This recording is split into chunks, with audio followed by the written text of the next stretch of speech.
Welcome to the Exhorter podcast, where we aim to stir up love and good works through bite-sized biblical discussion. Paul, what are we going to be talking about this morning, today, whenever you're listening to this? Welcome to the Exhorter podcast, where we have so many outtakes. Whatever time it is, wherever you are. The question I want to talk about today is, when does our congregational singing become wrong? Can it be wrong at any time? And by the way, before John says it, yes, we're having a big congregational singing on Saturday, November 12th at 4 p.m. Hope you can join us, or if this is after it, it was great. It was fantastic. It was amazing. Hundreds of people were there, depending when this episode is released. But, you know, as we love singing praises to God, and it's certainly a key part of our worship, but can it ever become wrong? And this isn't something dramatic or deep. I just want to talk about a few things where, if we're not careful, it can be. So Pitfalls. So, number one, our singing can become wrong when our hearts are not engaged. Now, you think about the songs that we sing, you know, if you go to church every week, and if you've been going to church for many years, you sing songs, and a lot of times we sing the same songs over and over. Have you ever been singing praises to God and found that you're just not engaged? John, Kyle, you ever been in that situation? Yeah. Then you're wrong. No. Have you ever been wrong, Kyle? I think that's a common experience for everyone, to sing 3 out of the first 4 verses and get to the 4th verse and just kind of wake up and think, wait, what words did I just sing? I think it's an important one. There's a distinction that I think it's important to notice when a song is written in the first person. When I survey the wondrous cross on which the Prince of Glory died, my richest gain I count but loss, and pour my contempt on all my pride. It's sung in the first person, so if we're not singing it as if we're speaking the words ourselves, we're kind of missing the whole point of it. But I think we've all been there, or where we've sung words that I have no idea what I just sang. What in the world is an ebon pinion? Well, the Why irony, did I sing about that? The irony of the song you just read is that there's a story behind that song. My understanding is Isaac Watts wrote that song, but he wrote it after complaining to his father that they were singing hymns that nobody really understood what they were singing. And he was challenged by his father, well, then write one.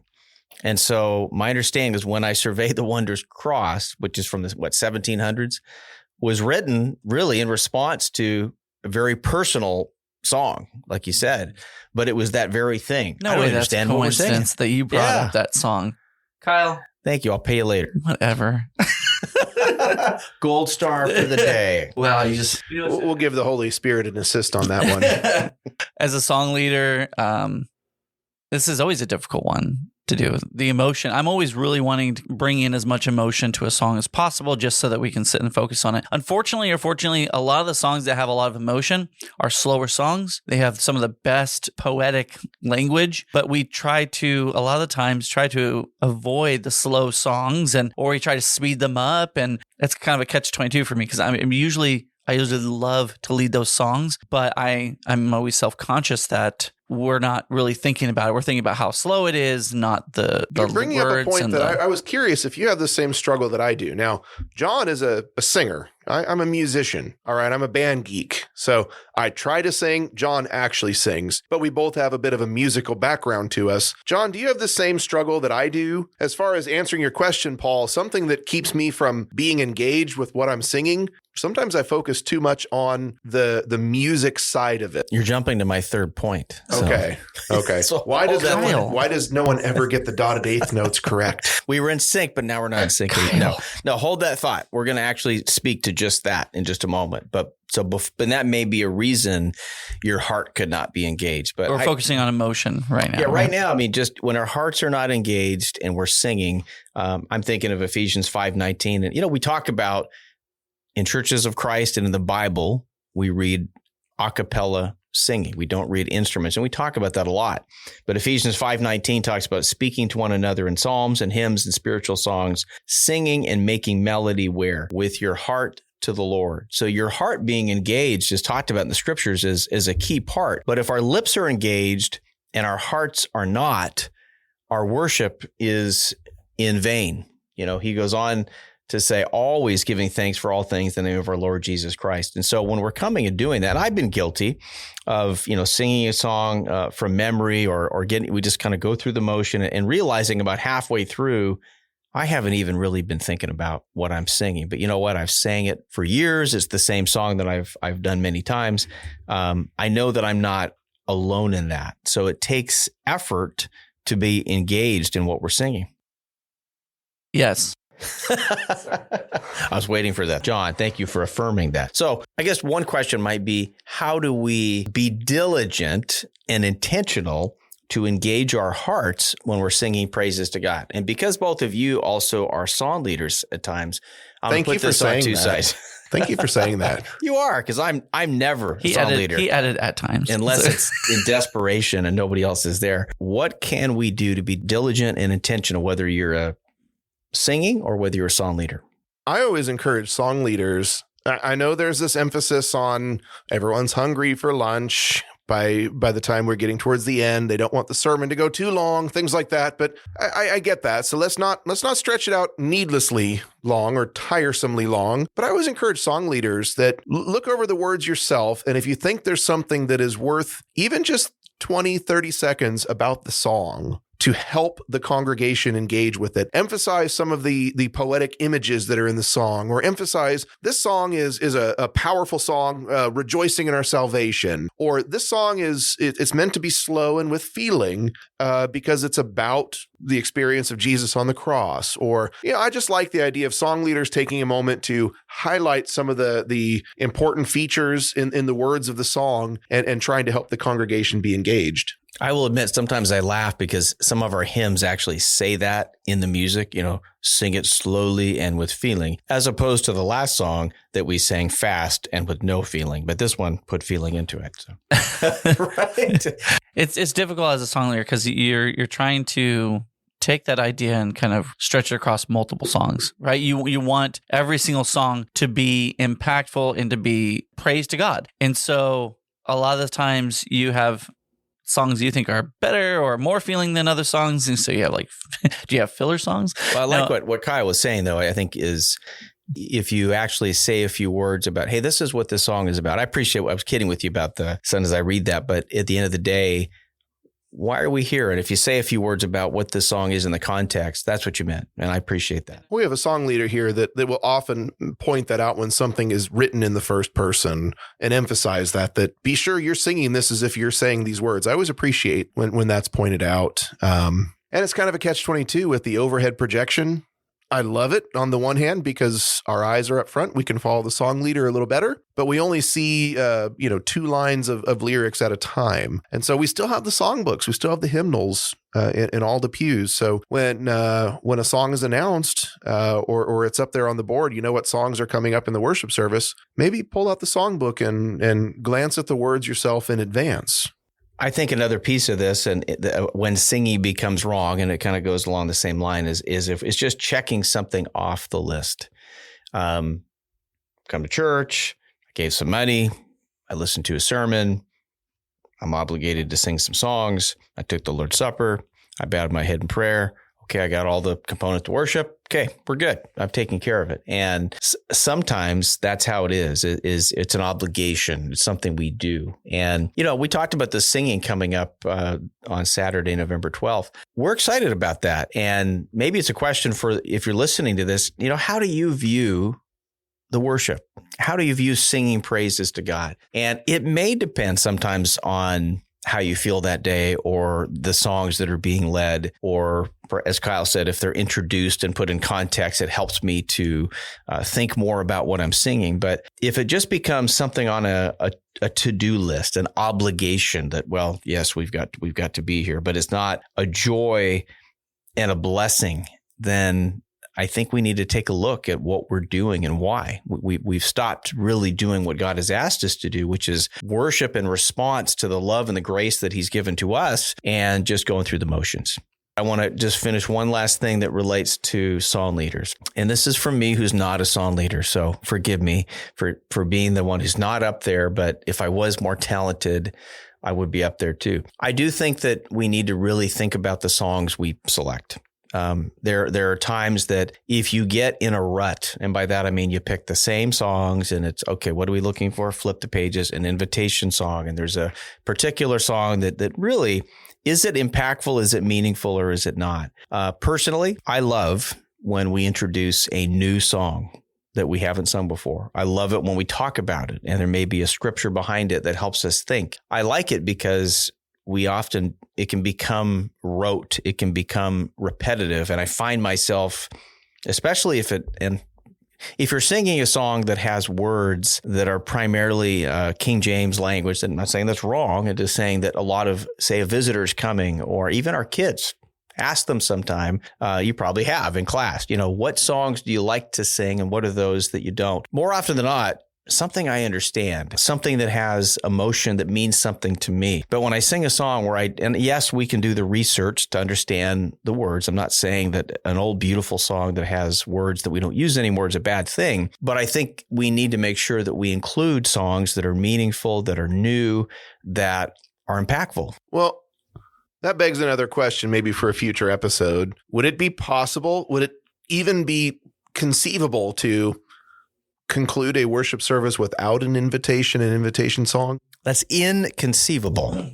Hell, come on. You gave me an opening to say, you know better. Princess Bride reference. The old altar call that we don't find in Scripture. I think I've tried to mix things up here and there, doing different things just to make it not rote. Sometimes you can also be a distraction. So it's literally, you can go either way. I just think that with intentionality, there are things you can do. Sometimes I will, get up more on the mic so they can hear me more if I'm going to slow it down, use both hands, just things that I'm trying to focus people with, and draw that attention to. It is amazing though, you talk to the kids, and I had the preconceived notion that the kids liked all the fast songs and all the new songs. And honestly, sometimes it's Our God, He is Alive. It is a song that we have sang all of our lives, but it means something to them. Like you said, it has a feeling to it. I think it's just important for a song leader to find songs for a reason, not to go off the same list all the time, and try to understand how this is going to help worship. I would love to align it with the prayers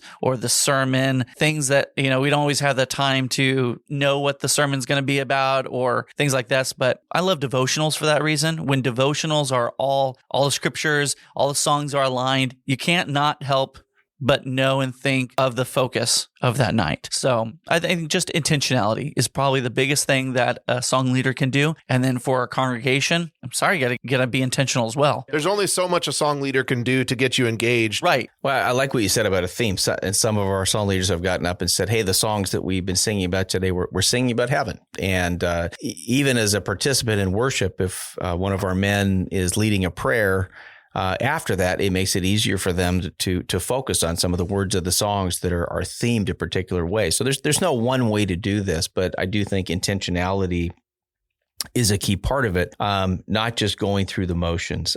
There's a song that I've read that makes me think about this idea of going through the motions. As a Christian, that's one of the things that scares me the most, and I feel like happens sometimes. And this is kind of what it says in the song. It goes, this might hurt, it's not safe, but I know I've got to make a change. I don't care if I break, at least I'll be feeling something, because just okay is not enough.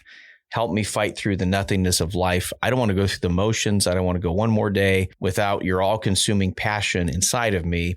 I don't want to spend my whole life asking, what if I'd given everything instead of going through the motions? No regrets, not this time. The song goes on, but it makes me think about when we're coming to worship God.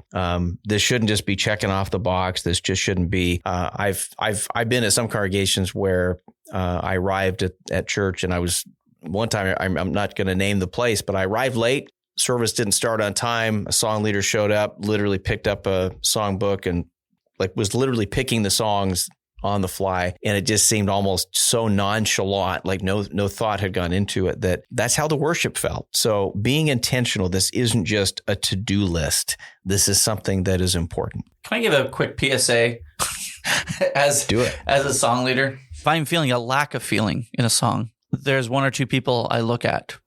because I know they're gonna give me a smile, or they're gonna give me the emotion that I'm wanting to feel myself, and I'm wanting this song to convey on their face. I think Phyllis, I always look at her. Phyllis, if you're listening, there's always a couple people that are just really into it and really engaged. So my PSA to everyone is try not to look stoic yourself. Actually, like, if it's a happy song, smile. If it's a sad song, it's okay to feel the emotion throughout your body and on your face. It's okay. I'm not saying throw your hands up. Just try to feel it. That's a good point. The song leader's looking out at everyone, and it's just staring right above their head, not even making eye contact. Sometimes I sat down and be like, wow, that was just horrible. And, I obviously no one liked that. And Taylor will tell me, no, that was fine. It's okay to show some emotion. Sometimes we run away from it. But not too much. What does a visitor think when they come in? Yeah, when they come see us in worship, do we even appear like we're enjoying what we're doing? This isn't just checking something off a list. So two things we've talked about. Kyle, now I'm going to jump to what you said earlier, and that is, our singing becomes wrong when it really becomes all about the music. And, this may sound strange, and with all apologies to the good work that we do to remind people about the importance of the musical notes and singing those parts, that's important. But if we get so caught up in the harmonies and the melodies, then and we miss the big picture of the meaning, then we've kind of missed it altogether. So you were speaking about this earlier, Kyle. Yeah, and that's something that whether it's as a song leader or just singing as part of the congregation, that is always a struggle of mine, is to think too analytically about the music. Now, yeah, there could be a certain amount of emphasis on singing the music correctly, but it can very easily become an exercise in missing the point when you start to think too much about tempo, or, like I say, the dotted eighth notes. If you don't know music, but if you do know music, you know what I'm talking about. No one reads dotted eighth notes, but I need to let that stuff go. You want my confession? Which won't be to a couple other song leaders who know better, but I don't care. Honestly, as long as you're with me, just follow, stay with me. I mean, I break the rules on the music all the time. I do not adhere to dotted eighth notes all the time, and sometimes we're doing I do an episode of confession. Yeah, confession. Soon, so. I mean, I wish I had your devil make it. Wait, I shouldn't use that expression. I mean, Adam will tell you, other song leaders who are really great song leaders and musicians, they'll tell you, John, you're off on that one. And I'm like, yeah, I know. But honestly, one thing that I was taught by John Kilgore, when you start doing song leading, you're a song starter. You get up there, you blow the pitch, give the downbeat. You've done your job.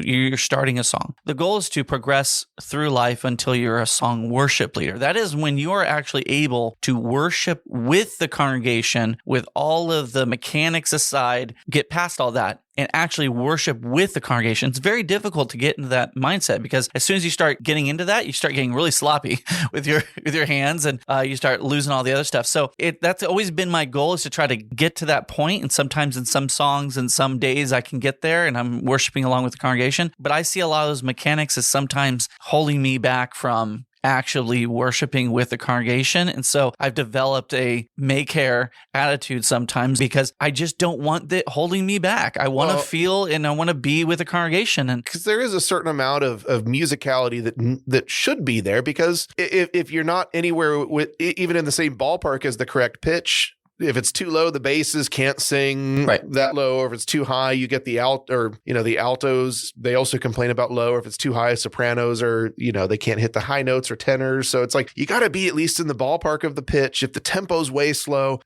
people should be able to get over it, and we need to work on that. If the song isn't perfect, if it doesn't come out perfect from the song leader, you need to move on and just focus on the words and make sure you're in the moment and worshiping. But let's all be honest, that is a distraction. So there is a certain amount of musicality that needs to be there. But man, I'd say the pitch is probably the non-starter. I mean, I would agree that there are some things you have to get right, and that's one of those that it can just throw everything off. So But my point is get good at those things, those essential things, and try to push the rest aside in your mentality so you can worship with the congregation. It's really important. We're not being judged or graded on the quality of our singing. We should have the greater emphasis on, it's kind of like with preaching.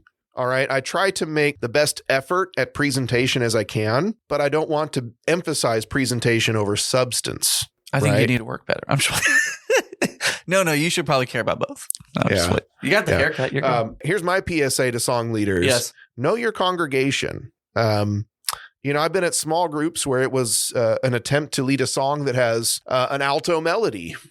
And if you don't know what I'm talking about, well, that's one of those basics. You need to kind of understand the four different parts. And maybe you have a song where the chorus, the alto takes over the melody, but you're in a small congregation and there's maybe one alto at most. Probably not the right choice of song. Or you hear something that an a cappella group like Narrow Way does on one of their albums, and it sounds so simple on their album, but it's really complex. So sometimes, even as a song leader, it's about the choice of song. You can get too complex to where as a congregation, you might have a handful of people that are at that level, but the congregation as a whole is maybe a step or two lower musicality wise. And you have to there might be some songs that are just, it's more for professional singing groups and it's too technical. So as a song leader, you can sometimes make that mistake of picking a song that's too technical. And now our emphasis is gone from the substance of the song to the technique and the technical aspects of it. So I think it's about balance. And John, I'm sorry, you're going to add a piece to that. I was just going to say, but both of our PSAs are on the side of what could make it better. They're not necessarily on the intro of what makes it wrong.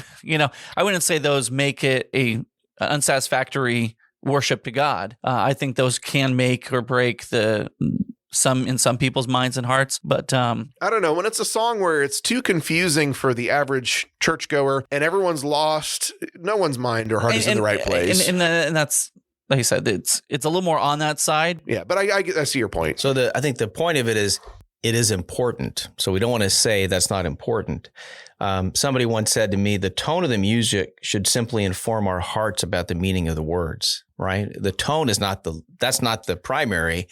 You've got words and the music is made to match what those words are trying to convey. So sometimes we may sing heavy-hearted lyrics and we sing it quieter, or we sing a song slower, as Kyle said, with meaning, and the music may enhance the words, right? It's a piece of it, but it's not the primary piece. Or, John, you were saying earlier, you might hear people say, well, I don't like the slow songs. I like the upbeat songs. It's about the kind of music I like. And the only thing I would say, in the New Testament, do you ever see any reference to the type of songs? Or worshiping about what we like. Right. What you read about is the words. When you read about New Testament worship singing, it's about the words. It's not about the notes. It's not about the tempo. And who the words are to. Yes. And also singing in and of itself. We talk about the emotion, when that comes in. James 5:13, what's it say? Is anyone among you suffering? Then he must pray. Is anyone cheerful? What is he to do? To sing praises. When we sing to God, it's an expression of our emotion. The music is not to just bring the emotion. Now, we can enhance our emotion by words that make us think about these things. But at the end of the day, when we're singing to God, the song or the Christian singing is expressing emotion, not creating it, if you know what I mean.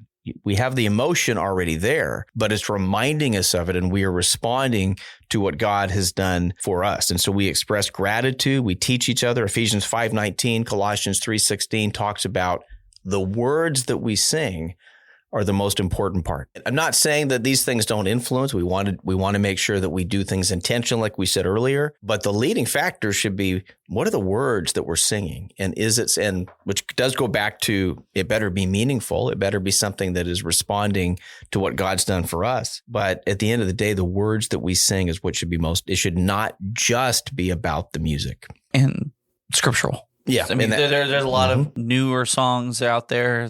We just got to make sure that these are written by man. These aren't written by God. They're taken a lot from God's word based on scripture. So I think it is important for us to intentionally look at the words and make sure that we are understanding the poet's intent on those words and that they are scriptural. Well, and if you think about, have you ever heard somebody say this? If heaven is described as getting to sing praises to God forever, sometimes I've heard a Christian think, boy, if it's anything like the singing in my congregation, that doesn't sound very good to me. Well, maybe it depends on how you're approaching the worship. Maybe it's how the congregation is approaching the worship. The bottom line is the singing that we have can be such an amazing time of building each other up, of singing praises to God, of expressing that emotion, of praising and glorifying him together. But the way we approach it is so important. Paul, what if you're not a singer? Well, I'm a good example of that. Well, I mean, what if it's hard for you to do everything we just said, to be a part of the worship part of it, because a lot of it's based upon a song that's, expressed through musicianship. I've heard a lot of people that it's not their favorite part of worship because they're not a singer or they don't sing. During the pandemic, during the very short time that we were not meeting in person and we were watching the video, and if you were like this, you're sitting around in the family room with the songs coming up on the screen and singing them together with your family and realizing, wow, I don't have all these good voices around me drowning out my voice, and I don't sound very good. When I was in Course Gold, small congregation, they had, one or two song leaders if we were lucky. And so there was a lot of Sunday mornings and Sunday nights that I had to lead singing and preach. If they were down to me leading singing, that meant, there's nobody. Honestly, I wasn't calling you out on your singing. You're centralizing this on yourself. But I think to a point that you understand what I'm saying, you understand what it's like to not be, a singer necessarily. I would say there's never a time in Scripture where I read about a song was out of tune, therefore it wasn't pleasing, or any of those things. It can be a distraction. I get that. But at the end of the day, focus in on the words that you're singing and why you're there, and try not to let that distract you. And if you're not a good singer, like me, that's not what it's about. It's about singing with your heart. That's what the Scriptures say. Yeah. And honestly, I think sometimes people think others judge you too much for that. And that does happen, though. I've been guilty of that, to be frank. Thinking, oh man, he really needs to not sing so loud. And then I realized I was sitting next to you that time, wasn't it? I get it, so Kyle. I'm being very frank here, but I realize how, after I think those things, I realize that's my mind and my heart are not in the right place, and shame on me. But that does happen, and that is something we need to perhaps work on. If you consider yourself in that camp of being a quote unquote singer or musical, it can all creep into our heads. But I think on the whole, and this is why we do this type of podcast, is to course correct, reframe our minds. I don't want you to not sing. I just want you to sing better. I'm kidding. No, but I'll try. It's on me to change my perception. And again, shame on me if I'm thinking too much about the musical and technical side of it rather than the words and the whole purpose of it. And like I said, as a song leader up there, it's so encouraging. You talk about exhortation, right? This whole kind of our deal. Yeah. I am exhorted when I just see the mouths moving and people a part of it. It exhorts me as well. I would assume those people around you, knowing that we're all doing something together for a purpose. Even if you're not a singer, sing. It's one, it's commanded. Two, it's exhorting. Well, for me, I have some kids behind me. And to me, one of the most beautiful things, and I don't care if it's in tune or out of tune, but I hear, one of our kids, young kids behind me, singing their hearts out. And they don't care. They're just belting it out. And I tell you what, nothing that moves me. Appreciate the thoughts on this. At the end of the day, I just want to, we want to be intentional about our worship. And just I'll end with looking at Hebrews chapter 13 and verse 15. It says, through him then, let us continually offer up a sacrifice of praise to God, that is the fruit of the lips that give thanks to his name. Let's be intentional. Let's really be thinking about it and make sure we're never at a place where our singing is rote, where we're just checking off a box, or we're focused on the music, or we're focused on the wrong things, but we're focused on why we're there. We're worshiping God, and that becomes the lead of why we're there. Right. We don't want to get caught up in the wrong emphasis, because I know for sure there are people that are way better singers than me that probably would look at me and say, he needs to stop singing so loud too. And I've never said that. We all need to focus on the right things. I really appreciate you bringing up this topic, Paul. It's, worship can so easily become something that is rote or that is formulaic. There's only so many changes you can make to the format of what we do. And it's really incumbent on all of us to come with the right hearts that are prepared to worship and emphasizing the right thing, making sure that we know what we're singing, we're present in the moment, and our heart is the instrument that we're playing. Thank you, Paul. And thank you for listening. If you've been encouraged or exhorted by this podcast, well, we're glad to hear that. And if you have any feedback for us, you can look us up through our Facebook page and send us a message. We'd love to hear from you. And we appreciate any time you guys share an episode of the Exhorter podcast. Until next time, thank you. Today's topic will be introduced by this airplane. It's coming over now. What pitch is that? No. Singing. We'll intro with a song here. Ready? Go for it, Esther. When is singing right? Well, let's go. Can you use beatboxing in there? No, just keep your day job. So. All right. I actually will intentionally pitch a song about a half step up because I cannot sing bass. And I pitch it a half step low. Really? I pitch it a half step up just so I can stay, because at the end of the song, like throughout a song, you will drop a whole step, if not a half step, depending That's why upon whether I you don't do sing it. tenor when you lead songs. I drop down to bass. I'm like, this is so high. Yeah, I will just do a slightly up because I know we're going to end low, and if it's too low, I can't sing loud enough to actually lead a congregation. So it's my little secret. Congregations are not gonna out sing the song leader. So if you're not singing loud, they're not gonna sing loud. Yeah. And as Plankton from SpongeBob teaches us, smart people are loud. So be as loud as you can. I'm liking this, but you're just reminding me, dude, we haven't had Star Wars in a while. Usually this guy brings up the Star Wars references, and we're just sleeping on the job, man. Mm-hmm. Make this coffee earlier.